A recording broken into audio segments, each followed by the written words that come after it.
안녕하세요. 책 읽는 헬레네입니다. 누구나 한 번쯤 경험하는 허리 통증, 흔히 요통이라고도 부르는데요. 요통의 증상은 다양합니다.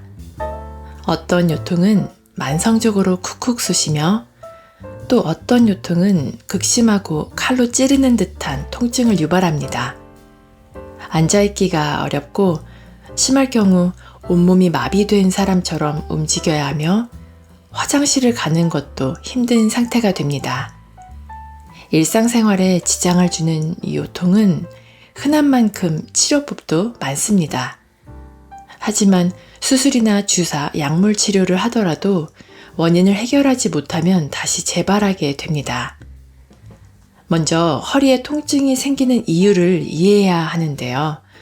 우리 인간의 몸은 동물들과 다르게 네 발로 걷지 않고 두 발로 서서 걷습니다. 이때 사지로 분배되는 압력과 충격이 고스란히 모두 허리로 모입니다. 우리가 갓난아기였을 때 네 발로 기어다녔던 것을 기억해 보세요. 태어나자마자 곧바로 걸을 수 없는 구조이기 때문입니다. 직립보행을 하려면 우리에게 주어지는 힘을 견디기 위해 허리 단련이 필요합니다.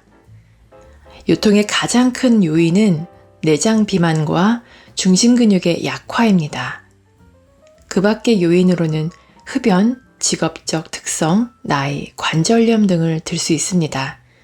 비만이 요통의 원인이 되는 것은 해부학적으로 당연합니다. 배가 나올수록 무게중심은 앞으로 쏠리고 허리에는 더 많은 부담을 주게 되기 때문입니다. 그러므로 이런 경우에 치료법은 간단합니다.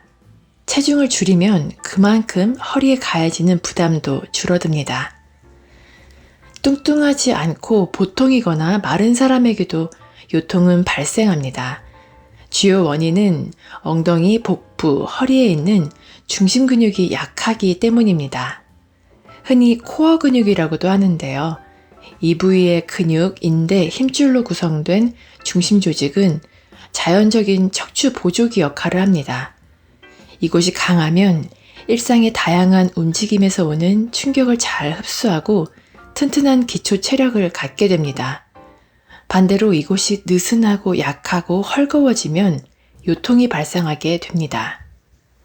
허리가 아프면 일단 복대를 두르거나 운동할 때 허리를 보호하려고 웨이트 벨트를 하시는 분들이 계실 텐데요. 그런데 이런 보조기들은 절대 부상으로부터 우리 몸을 보호해주지 못합니다. 어떤 경우에는 오히려 이런 보조도구가 척추 하단부에 부상을 일으킬 확률을 더 높이기도 합니다. 무거운 것을 들어 올릴 때 척추 보조기에 몸을 의지하면 허리와 복근을 강화하는 것이 아니라 오히려 더 취약하게 만들기 때문입니다. 그럼 아픈데 어떻게 해야 하냐고 물으실 텐데요. 여러분의 몸, 그러니까 허리를 자연의 거들 또는 코르셋으로 생각하고 강화하셔야 합니다. 그럼 어떻게 하면 요통에서 벗어나 꼿꼿하고 튼튼한 허리를 가질 수 있는지 알려드리겠습니다. 먼저 허리 강화 운동법과 생활 실천법으로 나눠서 말씀드리겠습니다. 저도 가끔 허리가 아플 때가 있는데요. 그때마다 병원에 가서 주사를 맞거나 소염제를 먹지 않고 집에서 해결하는 방법이 있습니다. 바로 이 세 가지 운동만 하면 됩니다. 운동법은 아주 간단합니다. 첫 번째 동작은 힙 브릿지입니다. 천장을 보고 누운 상태에서 무릎은 세우고 양다리는 골반 넓이로 열어줍니다. 두 번째 발가락이 일직선을 맞출 수 있도록 합니다. 여기서 중요한 점은 엉덩이와 뒤꿈치와의 간격입니다. 엉덩이와 뒤꿈치의 간격은 발 하나 정도 간격이면 됩니다. 멀어질수록 허벅지 뒤쪽인 햄스트링에 자극이 오니까요. 이렇게 자세를 만든 상태에서 발바닥을 밀어내면서 엉덩이를 들어줍니다. 엉덩이를 내렸다 올렸다 하면서 엉덩이에 힘이 들어오는지 확인하고 횟수를 많이 반복하시면 됩니다.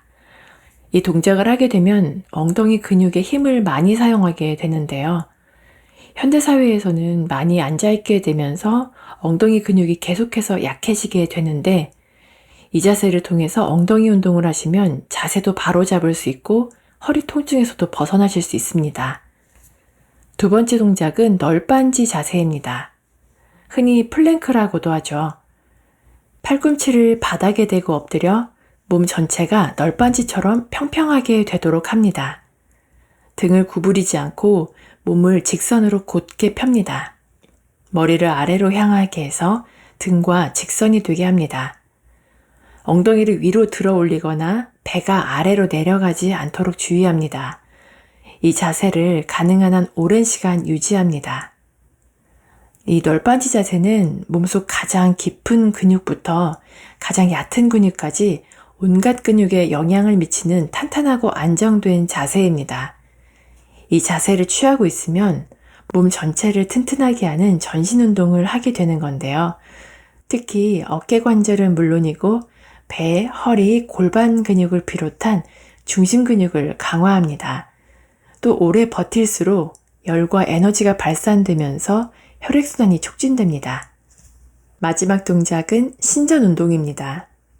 바닥에 배를 붙이고 다리를 펴서 편하게 엎드린 상태에서 척추를 이완시킵니다. 만약 통증이 느껴진다면 배 아래에 베개나 쿠션을 깔아줍니다. 이제 고개를 약간 들어 올리고 팔꿈치를 바닥에 대고 아프지 않을 정도까지 몸통을 세워 정면을 바라봅니다. 이때 둔부에 힘이 들어가지 않도록 하는 것이 중요합니다. 엉덩이와 등에 힘이 들어가면 안 돼요. 가능한 분들은 양손을 어깨 앞에 두고 팔꿈치가 아닌 팔 전체를 쭉 펴서 상체를 들어 올립니다. 이때 주의사항은 허리에 힘을 빼고 팔의 힘으로만 세우는 것입니다. 이 운동은 이미 허리 디스크 환자들에게 효과가 있다고 유명하죠. 모든 운동은 통증이 느껴지지 않는 선에서 조심히 진행하셔야 하며 운동을 지속해도 차도가 없다면 치료를 받으셔야 합니다. 다음으로는 여러분이 생활 속에서 쉽게 따라하실 수 있는 허리 강화 방법을 알려드리겠습니다. 중심 근육을 키우는 것입니다. 이 중심 근육은 코어 근육이라고도 부르는데요. 특히 등 근육 반대편에 위치한 복부 근육은 허리 부상을 예방하는 지지력, 근육의 힘을 제공합니다. 복부와 허리 근육을 위한 중심 근육 운동을 일주일에 3번 이상 하면 좋아요.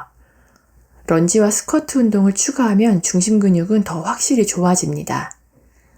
재활 전문가들이 선호하는 필라테스는 이 중심 근육의 사용을 강조하는데요. 동작을 여러 번 반복하는 것보다는 적은 횟수를 하되 집중과 통제, 적절한 자세 등 더 정교한 동작이 요구됩니다. 전통적 필라테스에 공, 밴드 또는 밸런스 디스크 등의 소품을 추가한다면 더 좋습니다. 유연성을 기르는 것입니다. 첫째, 중심 근육을 키우는 것입니다. 이 중심 근육은 코어 근육이라고도 부르죠.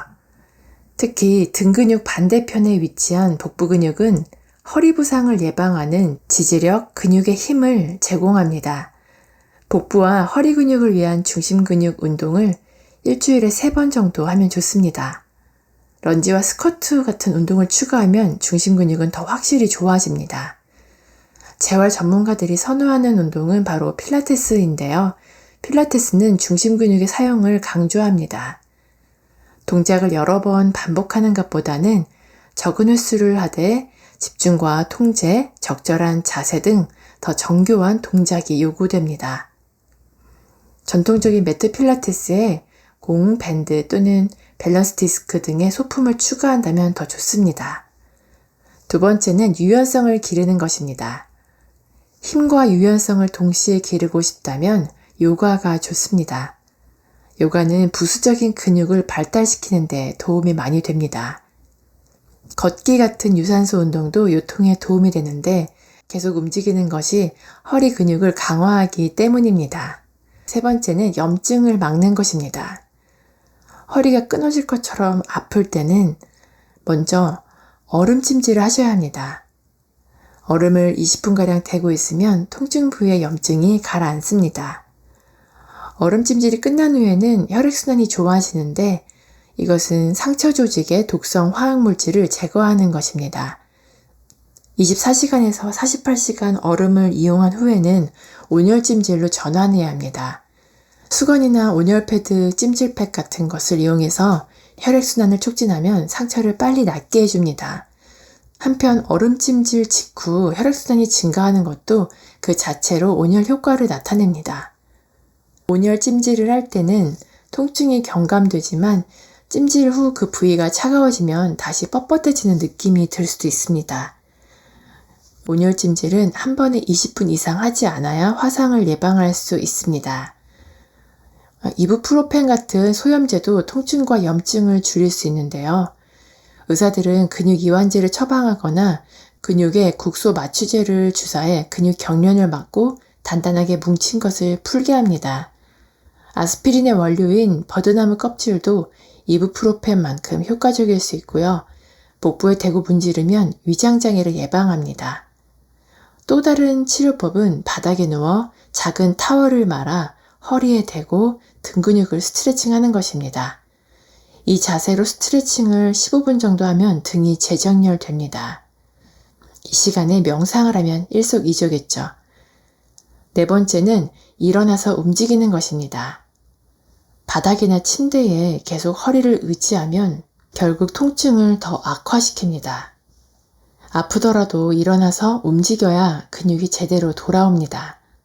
나가서 운동을 하는 것도 좋겠지만 그러지 못할 경우 집안을 돌아다니는 것도 앉아있는 것보다는 치료 효과가 있습니다. 다섯 번째는 모델 자세를 가지는 것입니다. 바로 똑바로 서는 거죠. 좋은 자세는 강한 중심 근육을 만들어주지만 나쁜 자세는 근육을 약하게 해 쉽게 허물어지게 만듭니다. 서 있는 자세뿐만 아니라 앉아 있는 자세도 중요합니다. 운동기구를 사용할 때도 자세는 중요합니다. 자세를 바로 잡으려면 등을 벽에 대고 연습하는 게 좋아요. 턱을 약간 안으로 당기면 벽에 뒷머리와 등, 엉덩이, 다리가 더 많이 닿습니다. 머리 꼭대기에 줄이 연결되어 위로 당긴다고 상상하면서 키가 커지는 것을 느껴보세요. 오랫동안 서 있을 때 한 발을 계단이나 연석에 올려놓으면 부담을 줄일 수 있습니다. 오랫동안 앉아있을 때도 발을 다른 의자에 올려놓아 무릎이 엉덩이보다 높게 위치하도록 합니다. 이렇게 하면 척추 디스크에 가해지는 압력이 조금 줄어듭니다. 앉아있을 때 작은 공이나 수건, 얼음 찜질팩을 허리에 대고 있는 것도 좋은 지지가 됩니다. 여섯 번째는 재활치료를 받는 것입니다. 허리 부상과 만성적인 허리 통증 회복의 열쇠가 되는 방법인데요. 척추를 둘러싸는 근육을 만드는 데는 시간이 꽤 오래 걸립니다. 처음에는 근육이 운동하는 데 익숙하지 않아서 아플 수도 있습니다. 한 10주 동안 일주일에 3번씩 20분간 능동적인 운동을 해서 중심 근육을 단련하는 것이 오랫동안 고통 없이 사는 가장 빠른 방법입니다. 일곱 번째는 물건을 들 때 조심하는 것입니다.